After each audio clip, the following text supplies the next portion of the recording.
Hi everyone, and welcome to Almost Cancelled. I'm Peter, and I'm here with Mario What's up, guys? and Connor. Hey everyone.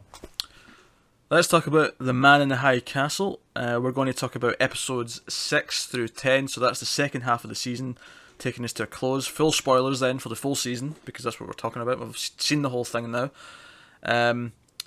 I personally binge watched all 5 of these back to back earlier today. They kind of all blur into one, so we're not going to go episode by episode because there's no way in hell I would be able to separate them, except maybe the first one, because the first one had a really distinct setting, because it was the dinner party at Obergrubenführer's house. The only other one that I can specifically remember was like the ending of 9, because it's the only one I really quite enjoyed the cliffhanger bit of. Yeah, well, the cliffhanger in that was quite prominent. Yeah. Although that's it, I enjoyed the ending of 10 more actually, but we'll get into why. So when we talked about the first 5, we kind of we had a lot of issues. Okay, like, there was a lot of good ideas going on, but there was a lot of kind of like it's not being as good as it could be. I would say I echo that throughout the whole season. Yep. Yep. Yeah, I think there's good moments. I think there's good ideas, but once now that I've seen the whole thing, I can kind of say that it feels like there wasn't enough story here for 10 episodes, or even not even so much that, but the fact that what does happen with the characters, because ultimately they don't go far enough with the like they almost forget to talk about the man in the high castle, like Yeah. in the second half of the season. So they don't There's a lot of go. setup, which is really weird because this first season feels like a setup, which is just Yeah. odd to talk about a first season being setup. I was a bit disappointed with like all the trailers really focused on the films and that's the from our world and like and all these repercussions they could have, and then there wasn't really all that much to do with them, Nah, it was Right. other than most them being a plot device for them yeah, to follow around. it was mostly focused on just what the characters like plots were, and those most of those weren't that interesting. Yeah, or it just didn't even lead anywhere. Yeah, Like like if you really think about the storyline and you think about just beat to beat to beat, doesn't really go anywhere and doesn't really ultimately matter yeah, in some cases. a lot of them didn't amount to much, at all. Like the main character stories, like I felt like, okay, so Joe eventually goes back because Obergrubenführer figures out that he's been lying to him and all that, and he goes to San Francisco to infiltrate and win their trust and all that, and it just kind of felt like, alright, so now he's back with them, and they want to leave, and then they're not going to leave again, and they're going to leave, and they're not going to leave again. Because she has to go and try and save him because she realizes Joe's going to get attacked, and then he leaves because DJ Qualls is getting strung up for the crime that he almost committed. So it's just yeah, like because the final moment we see Alexa Devlis's character and Joe is when he's on the boat and he's going away and she's standing on the docks, and I'm like, where has this left us for next year, like or next season if we're getting a season 2 with these characters? Right. What has their arc been? Nothing. She's to me the most irritating part of the show. She is like almost a blank character that's just whatever it needs her to be. Yeah, Because they set up this idea, and I understand that the part of her being into, I think, is keto, is that set up that maybe she's capable. She's obviously not just a helpless woman, but also has a familiarity with the Japanese culture and has a respect for them, and she has friends, blah blah blah. But the fighting part never really got addressed. Like she used it once to defend herself, and then never brought up again. Her being strong really never came up again. She always really seemed like she's intent on doing things, but also really weak, and she just felt completely unbalanced. yeah. I actually think I wouldn't have said she was annoying. I just think she was useless. But I also think the same about her boyfriend, Frank. Frank. Yeah, I feel like his entire thing was kind of It really, I think, would have been more poignant if he had died when he was incarcerated. Because I think that scene, I really liked up to that. Like we had mentioned in the first 5 episodes.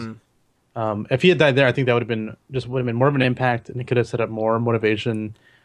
He was fine up to that, I thought, and after that, he just kind of didn't seem like didn't really know what to do with him. no. It was just kind of around, and then she came back, and the only moment I really enjoyed with him throughout the entire last half of the season was when she was telling him it's though someone helped her, and he just sort of like loses his shit and like screams, "Was it a man?" And he like throws something off the table, and I'm like, "Holy shit, he's pissed."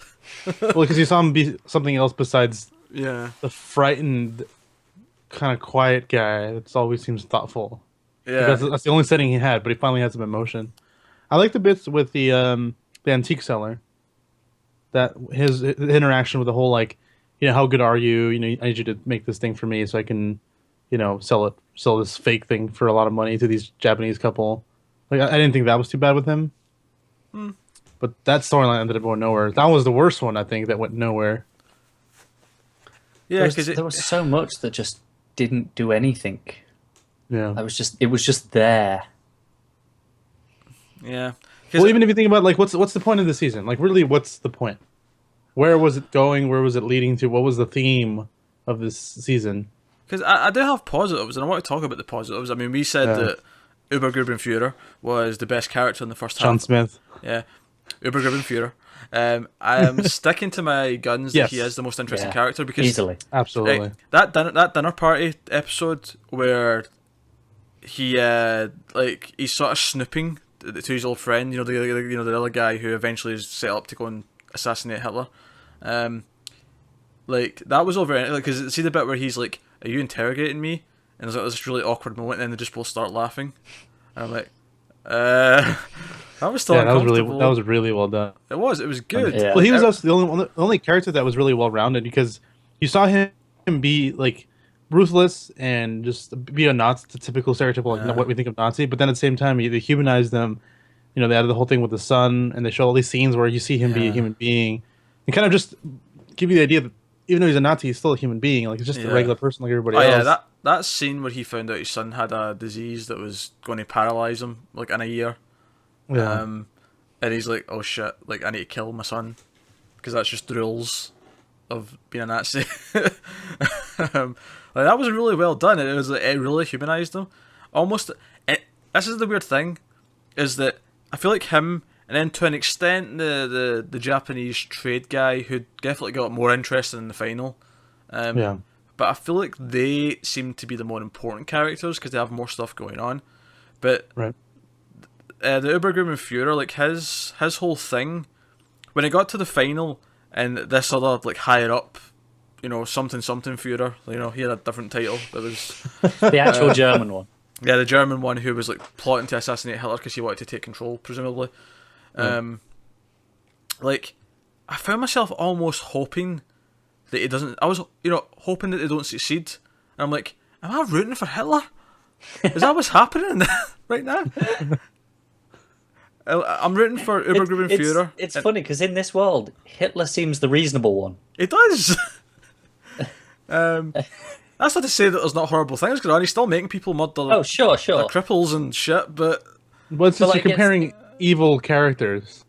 Yeah. Like in that based on that like reference point, this other guy seems worse. yeah, it's kind of like the evil Yeah. is Yeah. better than It evil got to you that don't. point with him at the end where he's like, "Oh, I should kill you because of all this stuff I've done in your name," and he goes, "Yeah, but if you do kill me, then you'll have the deaths of all this Japanese war on your hands, basically." And it's kind of like he's the one being reasonable here. That's strange. And Hitler even promises to not let anything happen to his family if he just kills himself. Yeah, you could also make the argument that he's older. And, I mean, he's had years and years to He's change mellowed a or bit since he whatever. killed all the Jews. Yeah, there was the other line. I think it might have been in that episode of the one before where it was the guy, the family, and he was like, "When you get older, you try harder to be a good man." So maybe it is echoing that there with Hitler as well. yeah. Well, I mean, at that point, he has Parkinson's, and he clearly is understanding that he's on the last few years of his life. Yeah. So he's probably just come to terms with that and realized he's, what I mean? And that's kind of, all that stuff sounds really interesting. And then there's Frank. I do wish we had more of all that Hitler stuff. Like that was That was good. I'm assuming parts, they're setting him up to be more of a regular thing in season 2. Yeah. Well, so this is based on a book, and after that, it seems like you like the ending, Peter. I found it really underwhelming in general. And then the situation that happened at the last couple of seconds. Yeah, when I say the ending, I mean the last like scene. I didn't like that at all. Like it just completely almost felt like did I accidentally watch Heroes or something? Like what the hell's going on? I get that comparison because it reminded me of Yeah. Hero from Heroes a little bit, but to me, like something finally fucking happened that was interesting. Like I Yeah, I do guess feel that's like true. in this terms show of, was really missing full on going with the sci-fi elements. Yeah, it 'cause- was holding back way too much. because at the end of episode 9, they see that new film and it's like, and it adds an extra layer to it because it's not just something from our side. Like, because Joe reveals what he's seen in his film, and it was Stalin and Soviet Russia in the 50s, which made no sense because they'd killed him like years prior. So that was like from our world too. But then the one they watch looks like it's from the future of their world because it's like after the Nazis nuke San Francisco, and they're executing people, and it's like, oh, this is interesting. So it's not just films from our world. There's different things going on here. That's where I suddenly thought this show just got a lot more interesting. Like that end of that Yeah. episode, and I wish more of this season had been around that sort of stuff. Yeah, a lot Yeah, of well- it was just falling around these really uninteresting characters, being on the run from like the SS or or the Japanese version of that. I Right, can't because remember what it's it's not like we needed to really emphasize that part because it's so hard to understand that the Nazis and the Imperial Japanese would be against people doing things like that. called. We really needed that. Yeah, and then the ending, like he sits down and I actually guess what was about to happen. I'm like, something science fiction is about to happen here. Like At first, I thought he was going to kill himself. yeah. I thought it was a bit And weird then- before because they introduced the thing where they held the objects and they like sense things, and I was like, this is kind of feels almost out of place in this show, but it shouldn't. Yeah. Like we know there's all this sci-fi stuff going on, so it shouldn't feel out of place, but there hasn't been enough of it, so it still felt weird. Yeah. So what the ending system is? So the old Japanese guy who's like the trade guy. What's his title? Trade minister, or Yeah, trade trade commissioner, minister. or something Yeah. like. He appears to travel dimensions into our world in 1962 because they see the Cuban Missile Crisis is on the newspaper, and Lolita is playing at the theater across the street. And there's a big ass American flag on the flagpole. That too. That's the really obvious one, but Yeah, I happen to like Lolita, and I knew it was out in 1962, so I'll point that out. It's accurate. I do hope he comes back and he decides he likes this our world better. Yeah, he probably does because he seems like So- he's been kind of like. If you know the book, you know that it's more complicated than that. So I'll just tease that since you guys don't know. Maybe I'll go read the book actually. Probably will. It's probably Um, better. Yeah, it probably is after watching the whole season. But it's like right at the last second that they make it like. If we hadn't agreed to review these this week, I probably wouldn't have bothered finishing this. No, I probably wouldn't either. Um, Which is sad because there are enjoyable parts, and I still feel like I'd probably recommend this overall to a lot of people. But you don't Especially need with to, the like, go especially on. with the promise of season 2 and what that should lead to. I'm worried season 2 will end up having a similar problem where it's just these characters running around, hiding It from could people be. again. I'm hoping that they just kind of lean into it now and go, we've spent a whole season doing all this stuff and setting up all this and getting it all out of the way. Now let's just run with it. Because the ending's really interesting. It's like, okay, so the man in the high castle. Although it is worth noting, Hitler was technically in a high castle. When the guy. Yeah, goes I to was see him. wondering if they were implying, and he had all these. Yeah, he films. had tons of them. Yeah. I was wondering if they were implying he was the man in the high castle. Yeah, and he was like playing the Both sides resurgence. sort of thing. Yeah. I thought that'd be really. I don't think you interesting. could definitively know, but yeah, I think that's what they were trying to imply. But Yeah. it might have just been a way to get people to think that and then reveal something else. Yeah, but he had so many films, and I'm thinking, okay, whoever's bringing these films over is obviously coming from at least different universes, if not the future as well, given that last one that we've seen. And this is the stuff that's really interesting to me, because it's a fair enough to compare it to Heroes, but what I like about this in comparison to that is Heroes had so many other things going on, whereas this is like focusing on that one idea that there's someone travelling between these places, and with like evidence of each one existing, you know, and And that's very interesting because it makes me wonder: do we already know the man in the high castle? Is this Japanese guy that very man? Although he seemed kind of surprised at the end when he was looking around. Well, it could have been a future version of himself. Yeah, that's true. That's true. If he's time traveling as well, that's very true.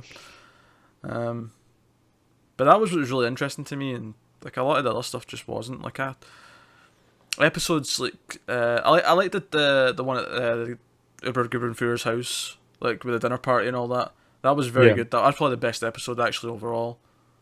Yeah.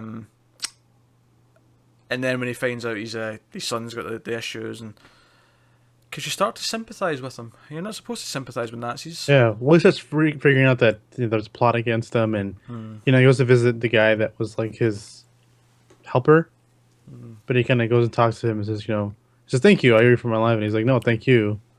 Like again, he's like he really understands that this is somebody he trusts, and even though he's starting to get a little paranoid. So I really wish the show in general had followed him. Like that would have been so much better. Yeah, definitely. He didn't get enough screen time. Yeah.